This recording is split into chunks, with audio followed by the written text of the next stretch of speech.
Hey everyone, welcome back to SetNFix.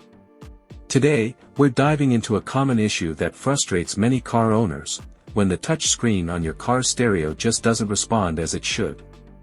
Whether it's inaccurate touches, lag, or an unresponsive display, these problems can really put a damper on your driving experience.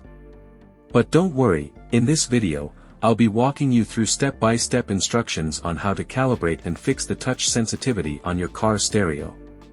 By the end, you'll have a fully functional, responsive touch screen ready to make your drive more enjoyable. Let's get started. I think you already know how to access the factory settings. Under the factory settings you can fix the touch panel buttons. But there is a fast way to fix the touch display without entering into the factory settings.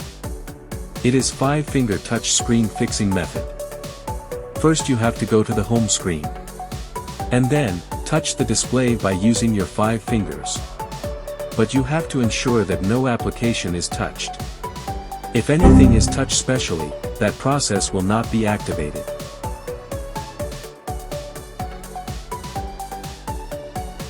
When you touch the screen properly with 5 fingers and once you release the screen, you will see a white screen.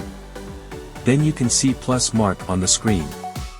Then you have to touch that each plus mark on the place which appear in few times. If you did it, the screen malfunction of touch will be solved. Is this helpful to solve your issues? Subscribe my channel and stay with SetNFix.